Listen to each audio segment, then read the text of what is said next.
value host.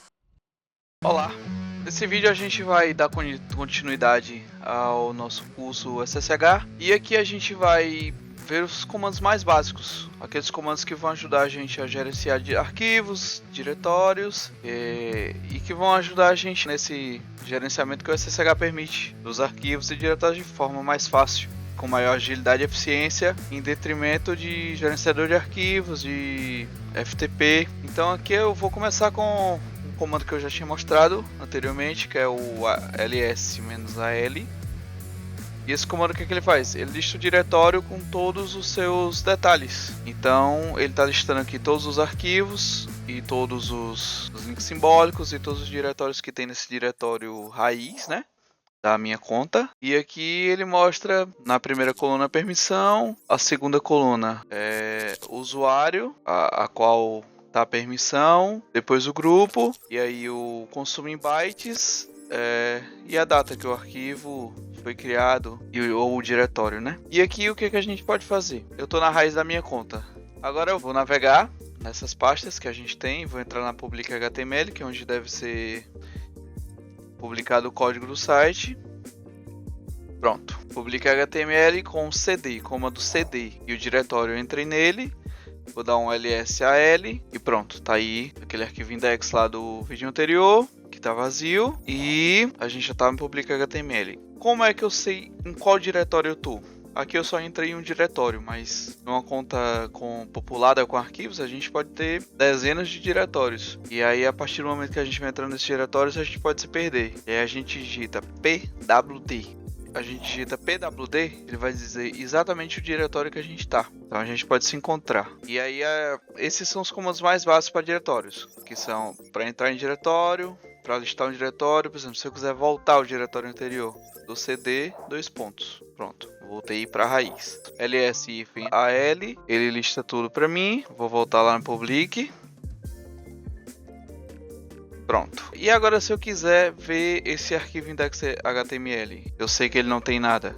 Vou dar um cat index.html. Aperto Enter. Pronto. Ele não vai me retornar nada porque não tem nada. Mas eu quero editar esse arquivo. Vamos inserir algum conteúdo nele para a gente testar. Então eu posso usar o Nano ou o Vim. O Nano é um editor mais antigo, é legado, e o Vim é um editor mais novo, mais moderno, e eu vou mostrar os dois. Vou entrar aqui no Nano index.html. Se algum desses dois comandos, tanto o Nano como o Vim, não funcionar por alguma razão e você não for o root do servidor, entre em contato com o seu provedor de hospedagem e aí eles podem instalar para você o editor, tá bom? Vou dar nano index.html, pronto, ele abre o editor. Aqui eu simplesmente digito o que eu quiser, vou digitar teste 1, aí eu dou Ctrl X, como tá lá nas instruções ali embaixo, para poder salvar. Pergunta se eu quero salvar, boto o Y de yes e dou Enter. Pronto, salvei. Agora eu vou repetir o mesmo comando, cat index.html. O que foi que eu fiz aqui? Apertei num teclado,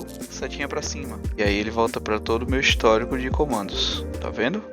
Pronto, cat index.html. O cat é justamente para ler o arquivo. Pronto, teste 1, que foi o que a gente acabou de salvar. E aí eu não gostei do Nano e quero usar o Vim.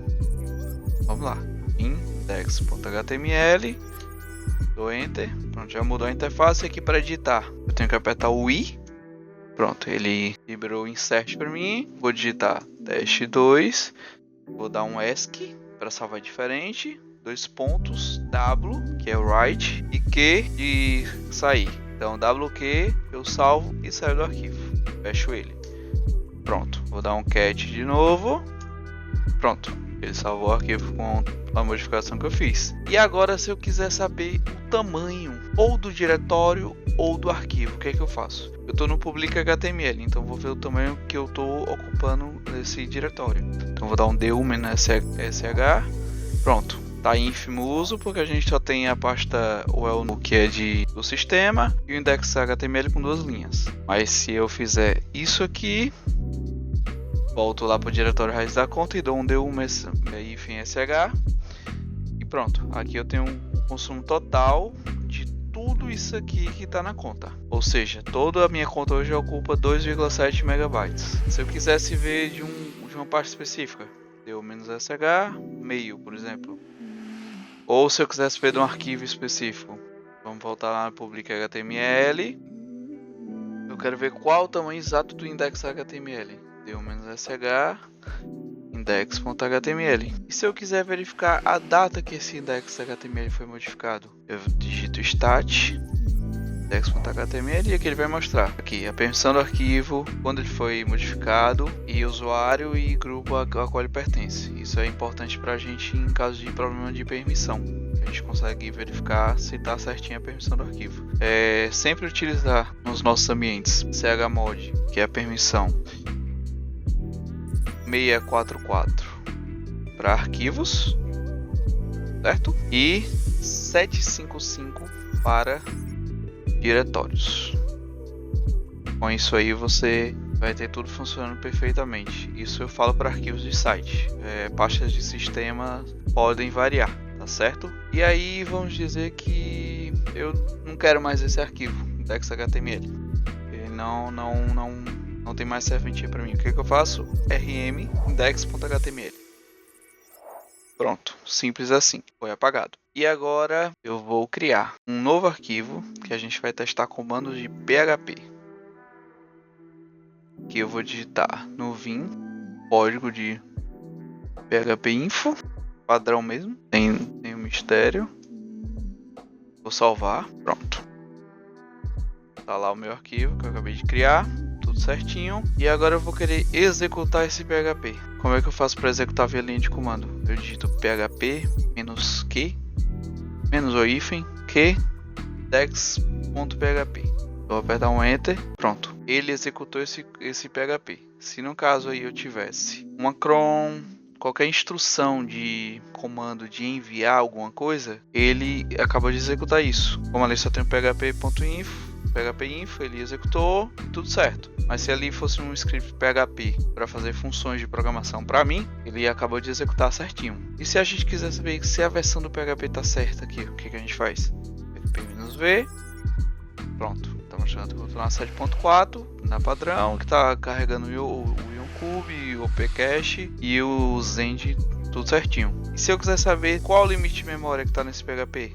php-i, aí aqui eu já faço isso aqui, ó. Boto a barra em pé, o tracinho, né? E aí digito grep, que é para pesquisar, memory, limite. Aí aqui eu digitaria a diretiva do PHP que eu quero saber o valor. Então vou dar enter, pronto. Aqui nesse servidor o padrão tá de 1 GB de memory limite, tá ótimo. Então vai executar praticamente tudo de forma correta. E se eu quisesse dar um grep lá no meu index.html? Simples, só vim grep, que eu quero achar uma palavra que tem lá. Vamos ver se tem lá a palavra info. E aí, o nome do arquivo. Pronto.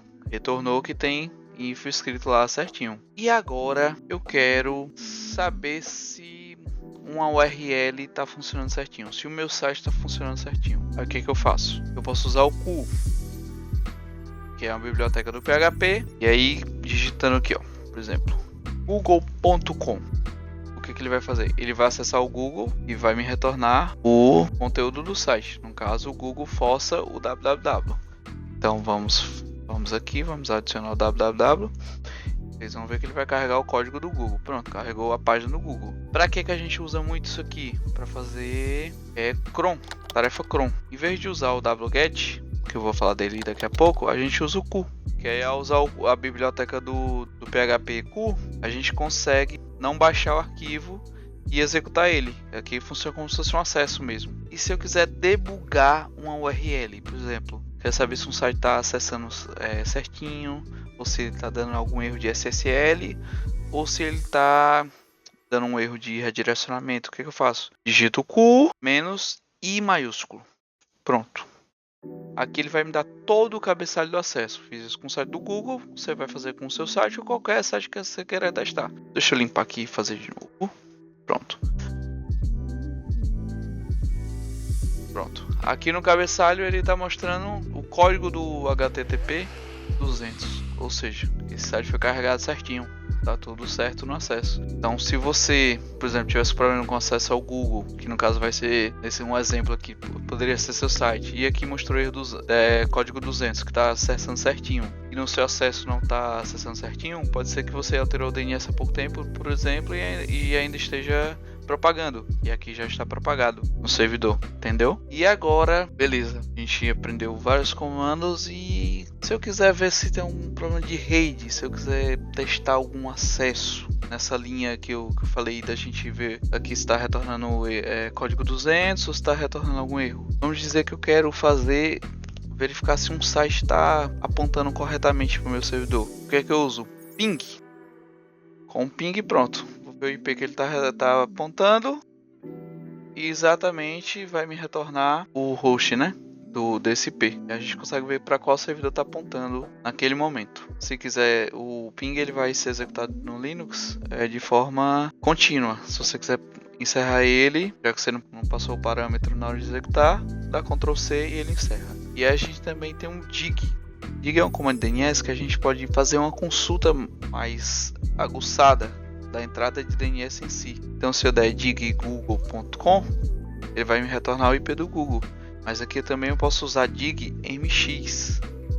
E aí nesse caso ele vai me retornar para onde o servidor de e-mail do Google está hospedado. E aí com esses comandos a gente consegue, pelo SSH, além de manipular arquivos e diretórios, a gente consegue fazer testes de rede para verificar se nosso apontamento está correto, se o site está apontando para onde deveria, se está tudo correto nessa parte. E agora eu vou falar do wget. Quando a gente quiser fazer uma cron, como eu falei anteriormente, a gente usa o cu. Por quê? Porque o wget é uma ferramenta de download. Então a partir do momento que eu fizer aqui, vamos lá, tudo certinho aqui, que eu fizer wget https google.com. Além de acessar o Google, ele vai baixar o arquivo do Google. Então, se aqui eu quisesse baixar um backup, tá vendo que ele salvou? Index.html. Esse index.html é do Google. É a página que abre pra gente quando a gente acessa o Google. Então, se eu quisesse baixar um arquivo zip, se eu quisesse baixar um backup que tá público em alguma URL, eu usaria o wget e a URL de download. Então, por isso que o SSH também é tão poderoso. Por quê? Porque ao invés de eu baixar um arquivo para o meu computador, para do meu computador enviar via FTP, SFTP ou gerenciador de arquivos, eu simplesmente baixo de servidor para servidor. Agora eu tenho um adendo. O arquivo tem que ser público. O arquivo não pode estar numa nuvem, vamos dizer, num Google Drive, porque você não vai conseguir baixar via wget facilmente. Infelizmente essas nuvens elas têm proteções contra esse tipo de download direto.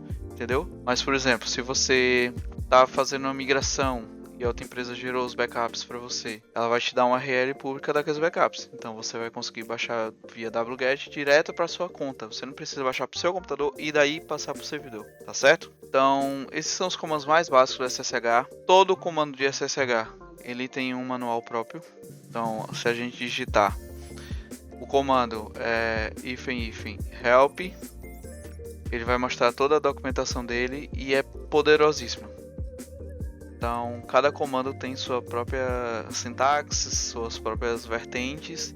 Aqui eu falei pouco mais de 10 comandos e existem centenas poderosos que podem lhe ajudar muito, tanto no desenvolvimento do seu site, como no gerenciamento da sua conta e de fazer testes, de verificar se o seu cenário realmente está como deveria, se aquele site está apontando para onde deveria. Se eu botar aqui dig.ns.google.com, ele vai mostrar os DNS para onde o Google está apontando. E aí com isso a gente consegue ver se aquele apontamento está correto, se não está. E isso tudo vai ajudando a gente a fazer esse gerenciamento, desde um simples navegação em diretórios até downloads que vão ajudar a gente de forma bastante eficiente. E no próximo vídeo a gente vai falar também de um gerenciamento muito legal que a gente consegue fazer via linha de comando, que por interface muitas vezes é complicado ou suscetível a bastante falhas.